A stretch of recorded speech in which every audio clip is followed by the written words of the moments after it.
Assalamualaikum warahmatullahi wabarakatuh. Anak-anakku sekalian, bagaimana kabarnya hari ini?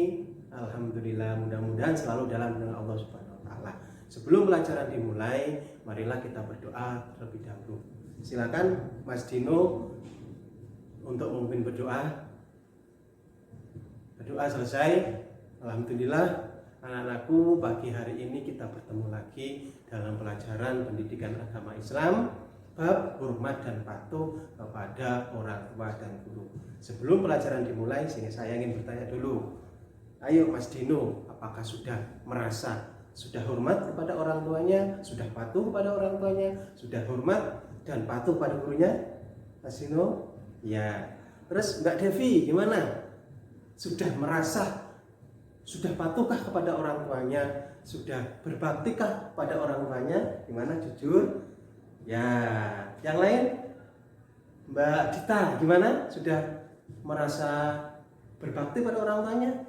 Ya, alhamdulillah kalau memang sudah merasa. Baiklah teman anak-anakku sekalian, sebelum dilanjutkan, mari atau Bapak akan tunjukkan KD-nya apa yang kita bahas. Kita bahas yang pertama, meyakini bahwa hormat dan patuh kepada orang tua dan guru merupakan kewajiban agama. Terus yang nomor 2, menunjukkan perilaku hormat dan guru kepada guru adalah implementasi surat Al-Isra ayat 23. Terus selanjutnya indikator pencapaian. Yang pertama, meyakini bahwa hormat dan patuh kepada guru sebagai kewajiban agama. Yang nomor 2, menunjukkan perilaku hormat dan patuh kepada orang tua dan guru sebagai implementasi pemahaman Al-Quran surat Al-Isra ayat 23. Namun selanjutnya akan kita baca dalilnya Al-Quran bersama-sama. Bapak bacakan dulu tujuan pembelajaran. Tujuan pembelajaran yang pertama, meyakini bahwa hormat dan patuh kepada orang tua adalah sebagian kewajiban agama. Yang kedua, menunjukkan perilaku hormat dan patuh kepada orang tua dan guru sebagai implementasi Quran surat Al-Isra ayat 3. Sebelum kita membahas lebih lanjut, kenapa sih seorang anak itu harus berbakti kepada orang tuanya? Kenapa seorang siswa harus patuh kepada gurunya, harus hormat kepada gurunya? Kira-kira kenapa? Ayo Mas Daniel, nah, kenapa? Apa alasannya kira-kira? Ya, terus Mbak Sinta, gimana? Alasannya? Ya, nah itu alasannya kepada kita, ya, yang melahirkan, yang membesarkan kita, yang merawat kita, yang membiayai kita dan lain sebagainya itu ada orang tua. Makanya anak itu wajib berbakti kepada orang tuanya. Makanya dalam hadis disebutkan Al-jannatu tahta aqdami ummiha. Saking mulianya orang tua sampai surga itu berada di telapak kakinya seorang ibu. Nah, terus Mbak Dewi, ya, kenapa seorang siswa itu harus patuh dan hormat kepada guru? Kenapa? Ya, terus Mas Saiful, gimana? Alasannya apa? Ya, karena seorang siswa itu sangat membutuhkan seorang guru. Guru itu banyak jasanya kepada kita semuanya. Ya, makanya Sayyidina Ali itu pernah berbicara, saya akan berbakti kerja tanpa dibayar bertahun-tahun kepada seorang yang memberi saya satu huruf ilmu saja, ya. Satu huruf ilmu saja Sayyidina Ali itu akan berbakti. Apalagi kita, ya, banyak ilmu yang kita serap oleh guru-guru kita, dari guru-guru kita SD sampai 6 tahun. Berapa ilmu yang kita dapat? SMP 3 tahun. Berapa juta ilmu atau berapa juta kata yang kita dapat dari seorang guru. Nah, terus kita samain semuanya kelas 1, terus sekarang kelas 11. Berapa tahun satu kepada gurunya, siswa patuh kepada gurunya. Ya, jadi itu siswa wajib patuh pada gurunya. Terus yang selanjutnya, nah ini dalil, ya, dalil yang menunjukkan bahwa seorang anak, seorang siswa itu wajib hormat dan patuh kepada guru dan orang tuanya atau orang tua dan gurunya. Jadi anak wajib hormat dan patuh kepada orang tua dan gurunya sesuai dengan dalil Al-Qur'an surat Al-Isra ayat 23. Kita baca sama-sama. A'udzubillahi minasyaitonir rajim. Bismillahirrahmanirrahim. Rabbuka. Ya, terima kasih. Yuk, bangku sebelah sini. Ayo baca sama-sama. Ya. Kompak. Yang tengah silakan. Ya, kompak. Yang sebelah kiri, yang terakhir. Ya, terima kasih. Itu perwakilan satu orang. Ayo Mas Saiful, ayo dibaca. Tuh. Oh ya, bagus. Tajwidnya sudah bagus, alhamdulillah. Ini anak-anakku untuk artinya itu bisa dibaca sendiri, bisa dilihat. Al-Quran sudah, sekarang dalil hadisnya. Bunyinya ridallah fi ridul walidain wa suhtullah fi suhtul walidain. Inilah dalilnya.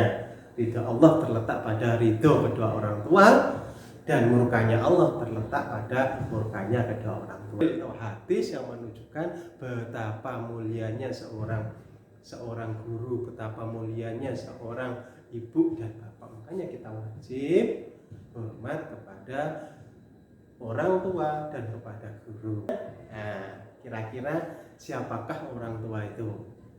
Ya, dalam kitab diterangkan orang tua itu ada 3. Yang pertama abun waladaka, orang tua yang melahirkanmu, yang mendidikmu, yang membesarkanmu. Siapa?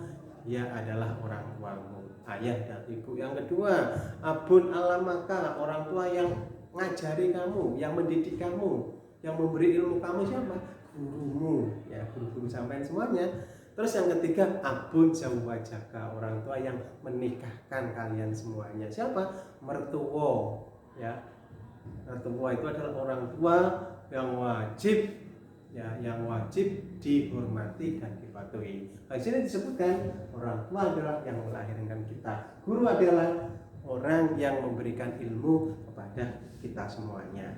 Ya gitu ya anak-anakku. Ada yang tanyakan sebelum kita lanjut? Ya, Mbak Dina, tanyakan? Ya, ini pertanyaannya Mbak Dina. Ada yang mau jawab dulu? Siapa? Ya, ayo Mas Rafiq. Ya, Mas Rafiq, apa jawabannya? Ya, mungkin ada yang menambahi? Mbak Nike, sampai lengkapi jawabannya Mas Rafiq tadi. Ya, bagus sekali anak-anakku ya. Itulah orang tua juga bisa diartikan orang tua ya juga guru juga ya orang tua. Itu ya, bagus. Terima kasih anak-anakku. Untuk selanjutnya, ya, apakah yang dinamakan hormat itu? Apakah hormat itu kalau sampean ketemu orang tua sampean, Pak Bu hormat gerak gitu, Pak Guru Bu Guru hormat gerak, apa seperti itu? Ya, ini ada hormat adalah menghargai, ya. Sampean ada orang tuanya ngomongnya sampean dengarkan, gurunya menerangkannya sampean dengarkan. Jangan sampai ada gurunya menerangkan sampean ngomong sendiri. Itu namanya tidak menghargai dan tidak menghormati orang lain. Sebaliknya coba sampean balik, lek sampean jadi seorang guru, lek sampean jadi seorang orang tua, sampean menjelaskan kepada anaknya, tapi sampean kok tidak dihiraukan, dicuekin lah. Tanya anak-anak sekarang dicuekin, bagaimana perasaan sampean? Pasti ya gelo ya, agak gimana ya, capek-capek menjelaskan kok tidak dihiraukan. Makanya tadi didengarkan. Biar apa? Biar ilmunya masuk. Jangan sampai ngomong sendiri, itu namanya tidak menghargai. Percuma ya, sampai pinter tapi tidak patuh, tidak hormat kepada guru. Pinter tapi tidak patuh pada guru, itu ilmunya tidak akan barokah. Kalau tidak akan barokah ya tidak berguna ilmunya. Pinter tapi tidak ada manfaatnya. Ya anak-anakku, makanya sangat ya saya tekankan kali, anak itu wajib hormat kepada orang tua. Ya, murid ya apabila sampai sebagai murid, sebagai siswa ya wajib patuh dan hormat kepada guru. Biar apa? Biar ilmunya itu barokah. Ya barokah, ilmunya itu barokah. Al barokah itu apa sih? Kebagusan yang tambah. Misalnya dapat ilmu satu bisa bertambah dengan sendirinya. Nah, hikmahnya dari berbakti kepada guru, berbakti kepada orang tua. Itu ya anak-anakku ya. Sebelum lanjut ada tanyakan lagi? Paham ya? Oh ya, paham. Kita lanjutkan lagi. Pertanyaannya, ya, bagaimana sih kita itu hormat dan patuh kepada orang tua? Kita itu harus bagaimana? Apa yang seperti saya sebutkan tadi, harus hormat seperti ini dan lain sebagainya. Nah, seorang ini dijelaskan, Imam Az-Zahabi menjelaskan, ya, birrul walidain, menghormati orang tua itu ada banyak caranya. Di antaranya berbakti pada orang tua merupakan amalan yang paling utama. Semuanya ini pasti ada hikmahnya. Sampai api dengan bapake, ya sampai bagus pada orang tuanya, insya Allah besok kalau sampai sudah jadi orang tua, anak sampai juga akan berbakti ke sampean. Seperti dalam hadis itu, birru aba'akum tabirrukum abna'akum. Ya, barang siapa yang berbuat baik, berbakti kepada ibunya, bapaknya, maka besok anak-anaknya juga akan berbakti. Karena apa? Karena sampai sekarang masih jadi anak, menanam kebaikan kepada orang tuanya. Itu ya. Ada tanyakan tentang birrul walidain? Ya, ada tanyakan? Ya. Ya. Pertanyaan yang bagus. Ada yang bisa menjawab? Ya, kira ada yang bisa menjawab? Ayo Mas Imam. Bisa menjawab enggak pertanyaannya Mbak Tia tadi? Bisa? Ya, itu bagus ya, memang seperti itu ya. Harus berbakti kepada orang tuanya atau kepada birrul walidain, itu wajib. Wajib apa artinya? Selanjutnya, bagaimanakah cara kita berbakti kepada orang tua kita, kepada ibu bapak kita? Nah, caranya disebutkan seperti ini. Ini yang sebagian ya. Kalau yang lainnya sampai kiaskan sendiri bagaimana seorang anak itu berbakti pada orang tua. Ya, jadi semuanya perintah orang tua itu wajib kita jalani atau kita patuhi ya. Semuanya, terkecuali disuruh maksiat kepada Allah itu tidak boleh. Tidak boleh kita lakukan. Contohnya, Mas Dimas, sampai nggak usah sekolah, sampai tidur saja. Tidur saja sekolah. Nah, itu kan berarti kan nyuruh maksiat kepada Allah. Waktunya sekolah suruh tidur. Sampai nggak usah sholat, sampai tidur aja. Waktunya menjalankan perintah Allah tapi kok dilarang. Nah, itu adalah perintah yang tidak wajib dijalankan. Itu ya. Apabila orang tua kita sudah meninggal, apa bakti kita kepada orang tua?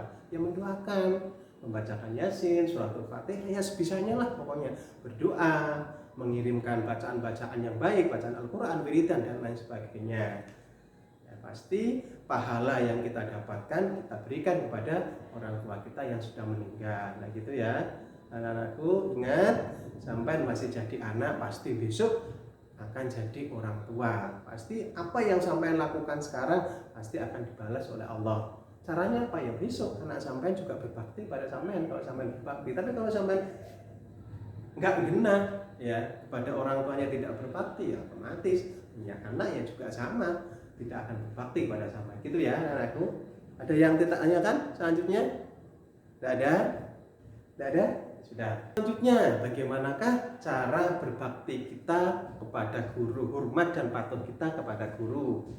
Yang pertama, menghormati dan memuliakan guru. Bagaimana memuliakan guru? Ya ada gurunya, Pak, assalamualaikum, ya salim.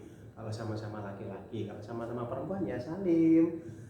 Wajahnya senyum, jangan ketemu gurunya cemberut. Ada gurunya kok tidak disapa, gurunya menjelaskan kok tidak dihiraukan. Nah, itu berarti tidak memuliakan, yang paling menyepelekan. Ini ada yang tanyakan? Yang pertama tadi hormat dan patuh pada orang tua. Saya tanyakan. Yang kedua, hormat dan patuh pada guru. Ada tanyakan? Ya, gimana? Ya, ayo Mas Rizky, bisa enggak menjawab pertanyaan dari Mbak Dewi tadi? Apa? Ya, nah itu adalah. Untuk selanjutnya, jangan lupa Quran surat Al-Isra dihafalkan. Nanti untuk pertemuannya akan datang ya kita tes satu persatu, yaitu bacaan tajwidnya, terus makhrajnya dan juga terjemahannya. Gitu ya anak-anakku. Ada yang tanyakan lagi terakhir? Tidak ada?